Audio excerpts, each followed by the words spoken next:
memang IKN ini sebuah proyek yang kalau menurut saya ya dalam era pemerintahan Pak Jokowi yang kedua, ya mungkin itu tidak direncanakan secara matang gitu ya. Bahkan mungkin kalau kita cek RPJMN itu mungkin tidak ada klausul pembangunan IKN ini ya. Jadi baru muncul setelah periode kedua pemerintahan Pak Jokowi. Saya tidak tahu latar belakang munculnya ide gagasan ini, tapi mungkin bisa saja ada masukan ke beliau sehingga ada pembisik sehingga ini dibuat ataupun disusun proyeknya, sehingga ini menjadi bagian dalam proyek strategis nasional yang disusun oleh Pak Jokowi.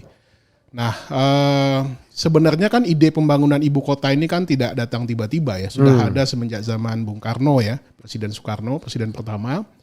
Kemudian juga dilanjutkan pada era pemerintahan Pak Harto ya, yang rencananya dulu di Jonggol, tapi kemudian nggak terlaksana ya. Kemudian muncul lagi pada zaman Pak SBY kalau nggak salah ya, tapi juga tidak terlaksana, dan kemudian zaman Pak Jokowi.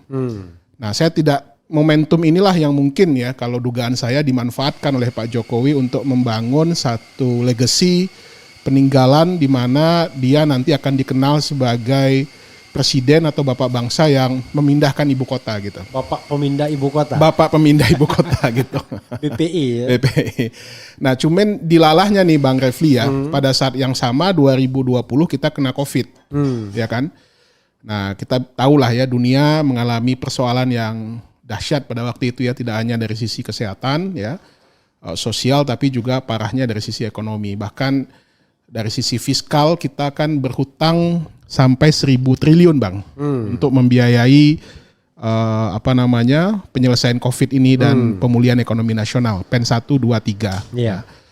Dan juga hampir semua ekonomi kita anjlok ya, kita bahkan masuk ke jurang resesi ya, bahkan minus pertumbuhan ekonomi kita, dan baru aja mulai membaik muncul perang ya, yang minus pertumbuhan ekonomi dan kelakuan.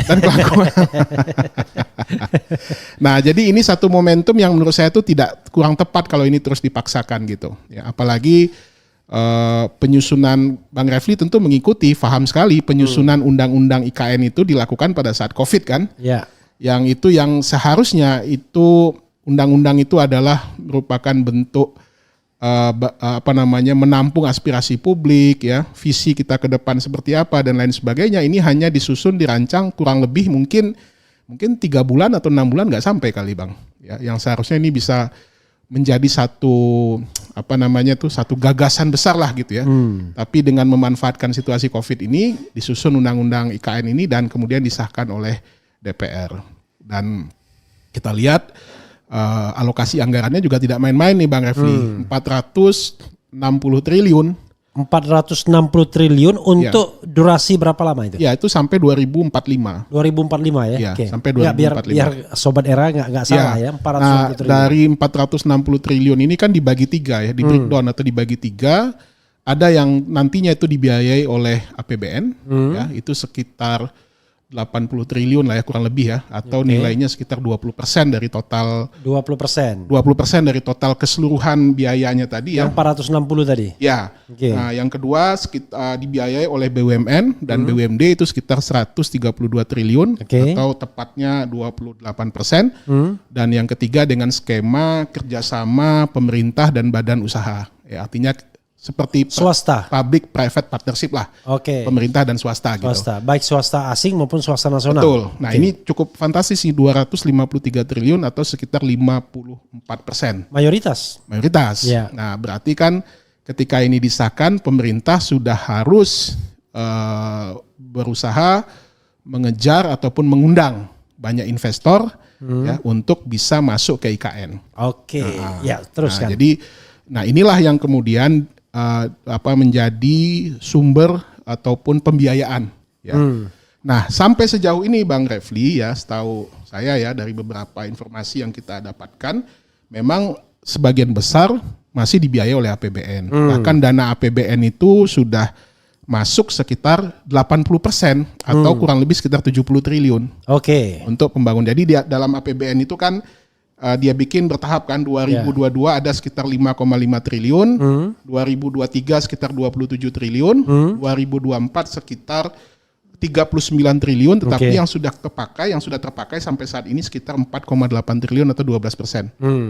12,1%. Jadi totalnya 72 triliun atau 80%. Setara dengan 80%. Oke. Uangnya berarti tinggal 17 triliun. Ya, kurang lebih sekitar itu. Ya. Ya kan? Artinya kan beban APBN kan harusnya ya udah hampir selesai, ya kan? Karena itu sudah diambil sekitar 80 triliun. Nah, tetapi ini kan anggaran yang memang dialokasikan untuk IKN. Jadi artinya dana APBN yang sudah masuk ke proyek IKN ini tuh sudah sangat besar. Bahkan mungkin dari total yang ada itu nih paling besar ini, ya. Nah, tentu ke depan, nah kan tidak artinya kalau seandainya ini tetap mengandalkan dana APBN kan akan susah, Bang. Ya, pada saat yang sama tadi saya cerita ya, kondisi fiskal kita terbatas, ruang fiskal kita terbatas, ya kan. Nah, ujung-ujungnya yang kita khawatirkan itu adalah menggunakan skema hutang, ya, yang itu tentu akan menambah atau menjadi beban kita lagi. Bro, skema fiskal itu bisa dijelaskan?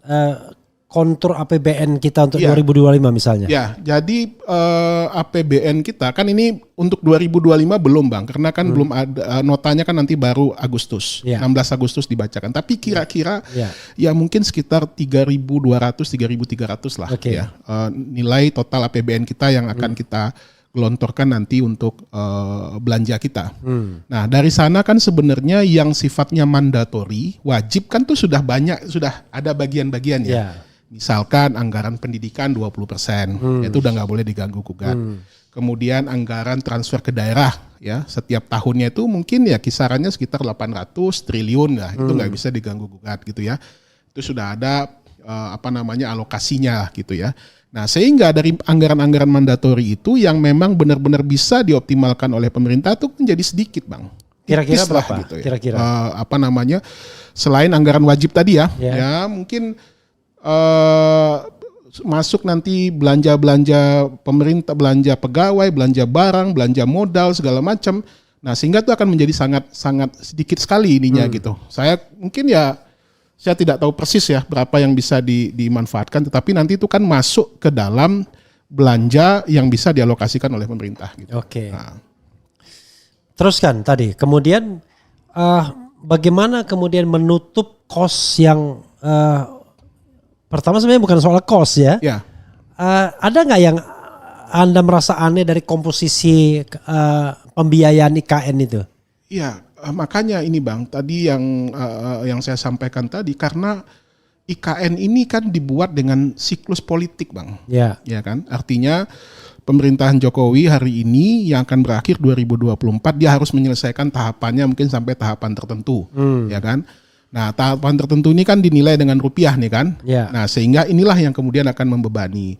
Kemudian tahapan selanjutnya 2024 sampai 2029 pemerintahan berikutnya. Nah, tentu tidak ada jaminan Bang Refli apakah ini juga akan disupport penuh oleh pemerintahan berikutnya. Saya dengar Pak Prabowo di salah satu acara di ekonomi di Qatar Doha ya, forum ekonomi di Qatar di Doha ya.